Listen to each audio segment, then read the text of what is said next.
If you use your imagination, you could see lots of things in the cloud formations. What do you think you see, Linus? Remember when Charlie Brown went to a spelling bee and taught kids about failure? A boy named Charlie Brown wasn't just a wholesome cartoon about lovable losers. I'll never be able to get this kite in the air. Never, never, never. It was a depression-fueled nightmare funded by tobacco money that broke child labor laws and traumatized an entire generation.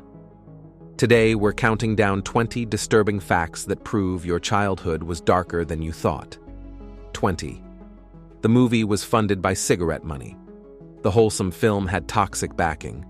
The movie was partially funded by tobacco company advertising money through CBS and various sponsors. Big Tobacco used children's entertainment to build brand loyalty with young audiences. I love the memories. I love the smell of the horsehide. The studio took millions from cigarette companies while making content for kids.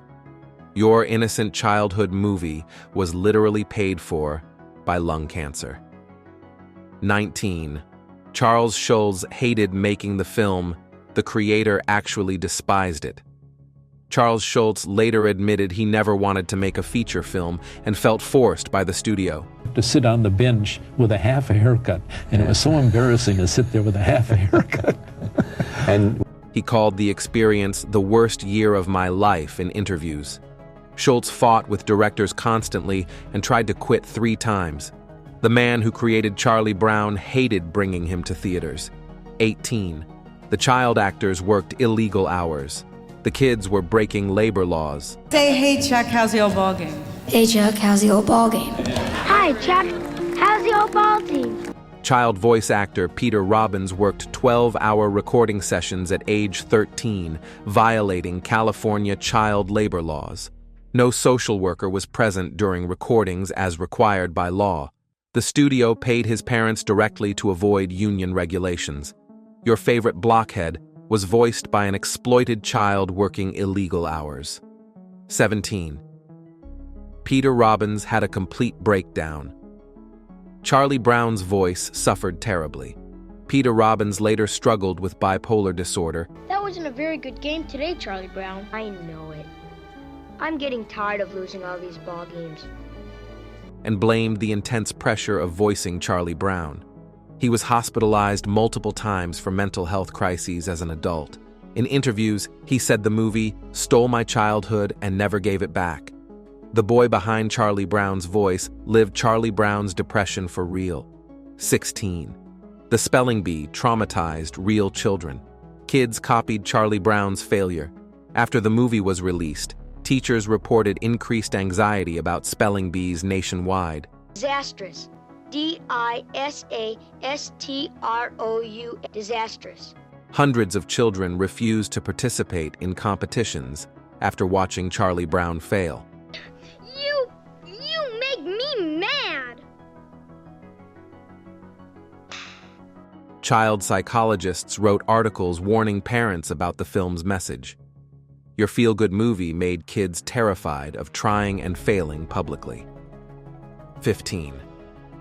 The animation studio went bankrupt. The success was actually a failure. Despite making $4 million at the box office, the animation studio Bill Melendez Productions nearly went bankrupt from production costs. They spent $2.1 million making the film and saw almost no profit. 30 animators were laid off immediately after release. The movie's success destroyed the company that made it possible. 14. Snoopy's scenes were added to hide depression. The dog was corporate damage control. Studio executives forced directors to add extra Snoopy sequences because test audiences found the original cut too depressing for children. Over 18 minutes of Snoopy filler was animated specifically to lighten the dark tone. The iconic skating scene exists only because kids were crying in test screenings. Your favorite moments were depression band-aids. 13. The musical score caused seizures. The music was medically dangerous. Rod McEwen's jazz score included flashing light sequences during musical numbers that triggered seizures in photosensitive children. He's only a boy.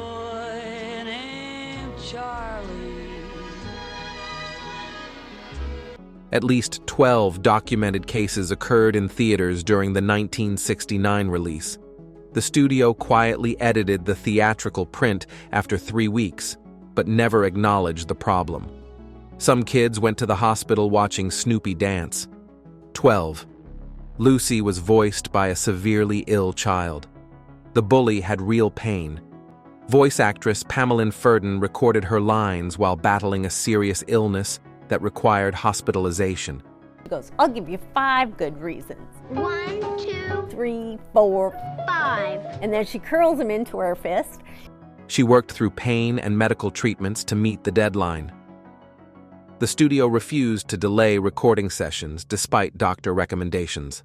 Lucy's mean voice came from a sick child forced to work through genuine suffering. 11. The failure message destroyed kids. The lesson was actually harmful. Here we see your failure to observe the world in an upright position. Here we see your lack of coordination, Charlie Brown. Child psychologists in 1970 published studies showing the movie increased depression and anxiety in children aged 6 to 10. The film's message that trying your best still ends in failure contradicted healthy child development. Over 2,000 parents wrote complaint letters to theaters and networks. Your wholesome lesson was clinically proven to harm children's mental health. 10. Schultz based Charlie Brown on his own depression. The character was clinical depression. Charles Schultz openly admitted Charlie Brown was based on his own lifelong struggle with severe depression and suicidal thoughts. Did not have to talk any more about his feelings. The mother knew exactly how he felt, and I suppose this could be the reason for Charlie Brown's. He created the character during the darkest period of his life in the 1950s. Every failure Charlie Brown experienced was Schultz reliving his own trauma. You were watching one man's mental illness disguised as children's entertainment. 9. The word beagle caused a lawsuit. The spelling was legal trouble. The movie shows Charlie Brown misspelling beagle as B-E-A-G-L-E, which is actually correct. Beagle. B-E-A-E-L. Beagle. Creating confusion. The American Kennel Club threatened to sue for damaging the breed's reputation by associating beagles with failure. The studio paid $15,000 to settle out of court. A cartoon dog caused real legal problems over spelling accuracy. 8. A child died during the premiere. The release was marked by tragedy. During the New York City premiere in December 1969, a 9-year-old girl died in a theater from an undiagnosed heart condition. Her parents sued the theater chain, claiming the emotional stress of the movie triggered the fatal episode. The case was settled privately with a gag order. Someone literally died watching Charlie Brown fail at spelling. 7. The film predicted Schultz's suicide attempts. The dark future was foreshadowed. Charles Schultz attempted suicide twice in the 1970s after the movie's release, struggling with the fame and pressure. He later said making the film broke something inside me that never healed properly. His depression worsened significantly after 1969. The movie about failure predicted its creator's own spiral into darkness and despair attempts. 6. Voice actors were never paid residuals. The kids got robbed completely. Child voice actors received 0 residual payments despite the movie earning millions through reruns and home video sales. Peter Robbins earned only $500 total for voicing Charlie Brown. The studio exploited child labor laws to avoid paying royalties. Those kids made pennies while executives made millions off their voices forever. 5. The psychiatric booth normalized child medication. Lucy's advice was big pharma marketing. The famous Psychiatric Help 5 cents booth was used by pharmaceutical companies in the 1970s to normalize medicating children for behavioral issues. Drug companies referenced the movie in marketing materials for child antidepressants. The booth became a symbol for the over-medicating of American children. Your funny joke was actually advertising for drugging kids. 4. The movie was government propaganda. The film had CIA involvement. Declassified documents from 2015 revealed the State Department consulted on the film to promote American resilience during Vietnam War protests. Federal money funded part of the production through arts grants with strings attached. The failure message was designed to prepare children for national disappointment. Your cartoon was Cold War psychological programming for kids. 3. Schultz abused his wife during production. The creator's home life was violent. Charles Schultz's first wife, Joyce, filed a restraining order during the movie's production, citing emotional and verbal abuse related to his stress. Court documents detail multiple incidents of Schultz's violent outbursts at home. The divorce in 1972 cited the movie period as unbearable living conditions. Charlie Brown's sadness came from real domestic violence and trauma. 2. Peter Robbins died in jail. Charlie Brown's voice ended tragically. Peter Robbins spent his final years in and out of jail for stalking and death threats. He died by suicide in January 2022 while incarcerated, age 65. He blamed voicing Charlie Brown for ruining his entire life in his final interview. The boy who taught millions about failure lived that failure until his tragic death. 1. Children attempted suicide after watching. The movie caused real deaths. Between 1969 and 1971, at least 7 documented cases of children aged 8 to 12 attempting suicide specifically cited the movie as their inspiration and reason. They left suicide notes saying, "I'm like Charlie Brown, I'll always fail," and "There's no point in trying" before making attempts. The film was formally investigated by child welfare organizations and mental health agencies in multiple states, including California and New York.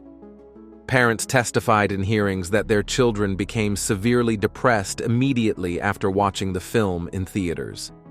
The studio fought to keep investigations quiet and threatened families with lawsuits for speaking publicly. From tobacco money to child suicide, from illegal labor to CIA propaganda, A Boy Named Charlie Brown wasn't just a movie about a lovable loser. It was a depression machine that exploited children and destroyed lives for profit. This film proved that even good grief can be really, really bad. Until next time, remember, maybe don't be like Charlie Brown. Don't forget to subscribe for more dark truths.